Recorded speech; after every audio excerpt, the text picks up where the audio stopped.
Welcome to foodie choice. அனைவருக்கும் வணக்கம். இன்றைக்கி நம்ம பார்க்க போகிற ரெசிபி என்னன்னு பார்த்தீங்கன்னா, ஒரு சூப்பரான பிரேக்ஃபாஸ்ட் ரெசிபி தான் நம்ம இன்றைக்கி பார்க்க போகிறோம். ஸோ இந்த ரெசிபி வந்து ரொம்ப ரொம்ப டேஸ்ட்டாக இருக்கும். நார்மல் தோசை மாவில் நம்ம வந்து முட்டை போட்டு முட்டை தோசை பண்ணுவோம்ல, ஆனால் இந்த தோசை வந்து முட்டை தோசை தான், ஆனால் டேஸ்ட் வந்து ரொம்ப அட்டகாசமாக இருக்கும்.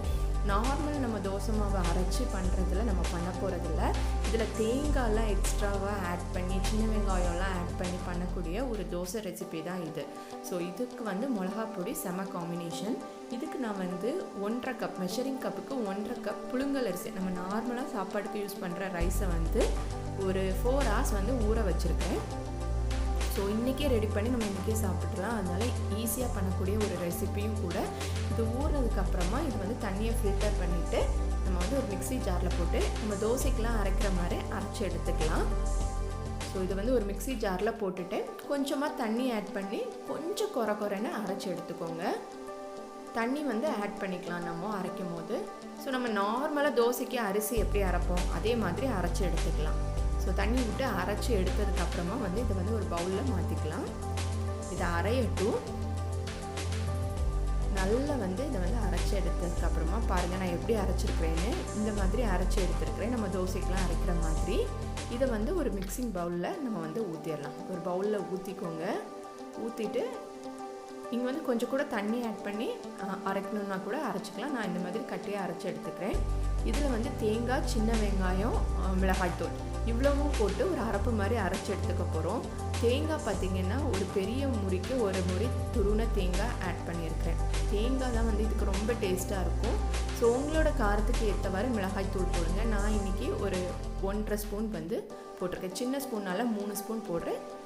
பெரிய ஸ்பூனுக்கு வந்து 1.5 ஸ்பூன் கரெக்டாக இருக்கும் காரம். இந்த தோசை வந்து 4 பேருக்கு பத்தும். ஒரு 10லேருந்து 15 தோசை வரும் உங்களுக்கு.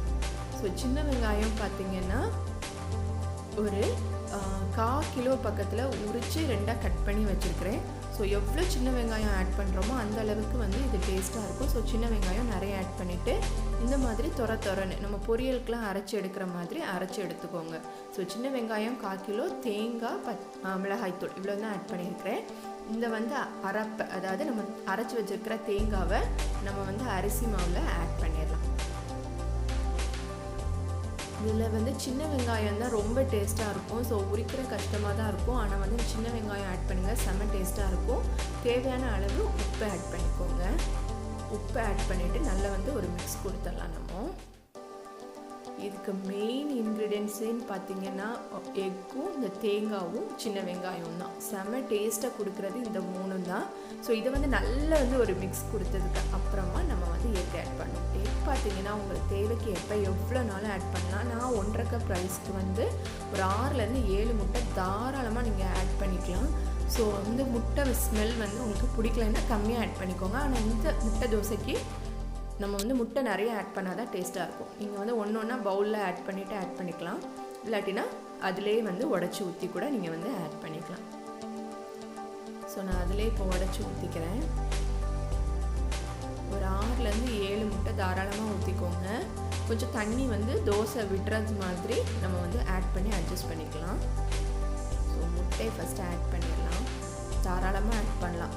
நான் 1.5 கப் ரைஸ்க்கு ஒரு 7 முட்டை ஆட் பண்ண போகிறேன் இன்றைக்கி. ஆட் பண்ணிவிட்டு மிக்ஸ் பண்ணிடலாம். நல்லா பீட் பண்ணுற மாதிரி மிக்ஸ் பண்ணிக்கலாம். நம்ம மிக்ஸ் பண்ணதுக்கப்புறமா இதில் வந்து கருவேப்பிலையும் கொஞ்சம் ஆட் பண்ணணும். கருவேப்பிலை பொடியாக கட் பண்ணி ஃபைனலாக அதையும் ஆட் பண்ணிக்கலாம். ஆட் பண்ணிவிட்டு எல்லாத்தையும் நல்ல ஒரு மிக்ஸ் கொடுத்துருங்க. ஸோ உங்களுக்கு கம்மியாக எக் போதுன்னா ஒரு 4 எக் ஆட் பண்ணிக்கோங்க. இல்லாட்டினா ஒரு 6லேருந்து 7 எக் ஆட் பண்ணிக்கோங்க. பொடியாக கட் பண்ண கருவேப்பிலை ஆட் பண்ணிக்கலாம். ஸோ உப்பு எல்லாம் பார்த்துட்டு நல்ல ஒரு மிக்ஸ் கொடுத்துட்டு நம்ம வந்து தோசைக்கல்லில் தோசை மாதிரி விட்டு நல்ல முருவை வந்து நம்ம வந்து இது எடுக்கணும். ஸோ நல்ல ஒரு மிக்ஸ் கொடுத்துக்கோங்க. மிக்ஸ் கொடுத்ததுக்கப்புறமா கொஞ்சம் கட்டியாக இருக்கிற மாதிரி இருக்குல்ல, அதனால் நான் கொஞ்சமாக தண்ணி விட்டு அட்ஜஸ்ட் பண்ணிக்கிறேன்.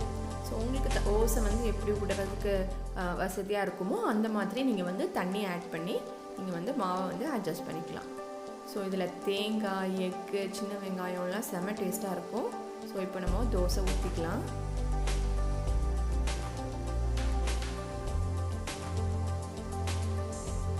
ரொம்ப வந்து தின்னாக வராது, இது வந்து கொஞ்சம் கட்டியாக தான் வரும் இந்த தோசை.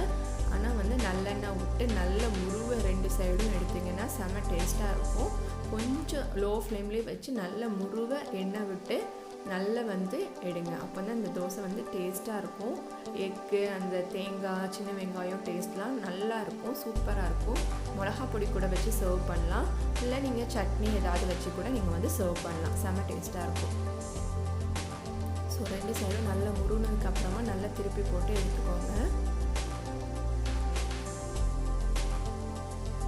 நல்லா சாஃப்டாக கூட இருக்கும் தோசை சாப்பிட்றதுக்கு, எக்கெல்லாம் ஆட் பண்ணியிருக்கிறனால. ஸோ நல்லா வேகட்டும். 2 சைடும் வெந்ததுக்கப்புறமா நம்ம எடுத்து ஒரு பிளேட்டில் வச்சுக்கலாம்.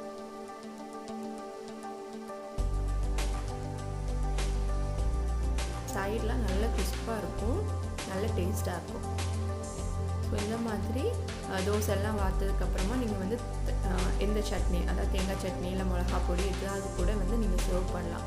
ஸோ இன்னொரு அட்டகாசமான ரெசிபியில் உங்களுக்கு மீண்டும் சந்திக்கிறேன். இது வரைக்கும் நம்ம சேனலுக்கு சப்ஸ்கிரைப் பண்ணலாம், சப்ஸ்கிரைப் பண்ணுங்கள். Thank you. Thanks for watching Foodie Choice.